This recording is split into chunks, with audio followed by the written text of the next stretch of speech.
خروج اور اس کا 5واں باب جو 23 آیات پر مشتمل ہے۔ اس کے بعد موسیٰ اور ہارون نے جا کر فرعون سے کہا کہ خداوند اسرائیل کا خدا یوں فرماتا ہے کہ میرے لوگوں کو جانے دے تاکہ وہ بیابان میں میرے لیے عید کریں۔ فرعون نے کہا کہ خداوند کون ہے کہ میں اس کی بات کو مان کر بنی اسرائیل کو جانے دوں؟ میں خداوند کو نہیں جانتا اور میں بنی اسرائیل کو جانے بھی نہیں دوں گا۔ تب انہوں نے کہا کہ عبرانیوں کا خدا ہم سے ملا ہے، سو ہم کو اجازت دے کہ ہم 3 دن کی منزل بیابان میں جا کر خداوند اپنے خدا کے لیے قربانی کریں، تا نہ ہو کہ وہ ہم میں وبا بھیج دے یا ہم کو تلوار سے مروا دے۔ تب مصر کے بادشاہ نے ان کو کہا، اے موسیٰ اور اے ہارون، تم کیوں ان لوگوں کو ان کے کام سے چھڑواتے ہو؟ تم جا کر اپنے اپنے بوجھ کو اٹھاؤ۔ اور فرعون نے یہ بھی کہا، دیکھو یہ لوگ اس ملک میں بہت ہو گئے ہیں اور تم ان کو ان کے کام سے بٹھاتے ہو۔ اور اسی دن فرعون نے بیگار لینے والوں اور سرداروں کو جو لوگوں پر تھے حکم کیا کہ اب آگے کو تم ان لوگوں کو اینٹیں بنانے کے لیے بھوس نہ دینا جیسے اب تک دیتے رہے، وہ خود ہی جا کر اپنے لیے بھوس بٹوریں اور ان سے اتنی ہی اینٹیں بنوانا جتنی وہ اب تک بناتے آئے ہیں۔ تم اس میں سے کچھ نہ گھٹانا کیونکہ وہ کاہل ہو گئے ہیں، اسی لیے چلا چلا کر کہتے ہیں کہ ہم کو جانے دو کہ ہم اپنے خدا کے لیے قربانی کریں۔ سو ان سے زیادہ سخت محنت لی جائے تاکہ کام میں مشغول رہیں اور جھوٹی باتوں سے دل نہ لگائیں۔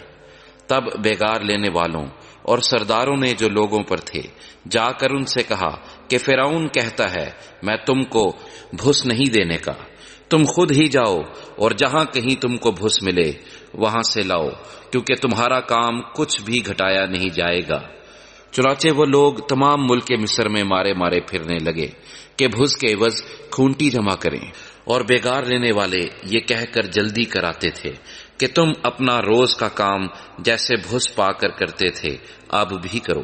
اور بنی اسرائیل میں سے جو جو فرعون کے بیگار لینے والوں کی طرف سے ان لوگوں پر سردار مقرر ہوئے تھے ان پر مار پڑی، اور ان سے پوچھا گیا کہ کیا سبب ہے کہ تم نے پہلے کی طرح آج اور کل پوری پوری اینٹیں نہیں بنوائیں؟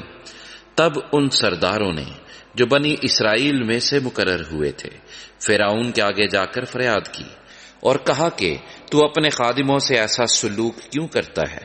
تیرے خادموں کو بھوس تو دیا نہیں جاتا اور وہ ہم سے کہتے رہتے ہیں کہ اینٹیں بناؤ، اور دیکھ تیرے خادم مار بھی کھاتے ہیں، پر قصور تیرے لوگوں کا ہے۔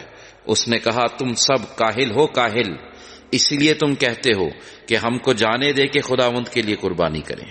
سو اب تم جاؤ کام کرو، کیونکہ بھوس تم کو نہیں ملے گا اور اینٹوں کو تمہیں اسی حساب سے دینا پڑے گا۔ جب بنی اسرائیل کے سرداروں سے یہ کہا گیا کہ تم اپنی اینٹوں اور روزمرہ کے کام میں کچھ بھی کمی نہیں کرنے پاؤ گے، تو وہ جان گئے کہ وہ کیسے وبال میں پھنسے ہوئے ہیں۔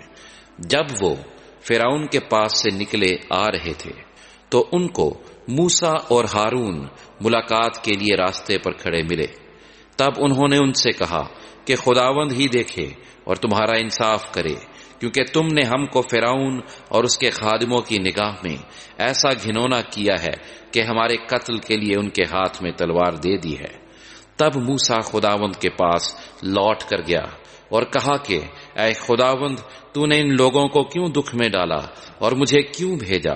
کیونکہ جب سے میں فرعون کے پاس تیرے نام سے باتیں کرنے گیا اس نے ان لوگوں سے برائی ہی برائی کی، اور تو نے اپنے لوگوں کو ذرا بھی رہائی نہ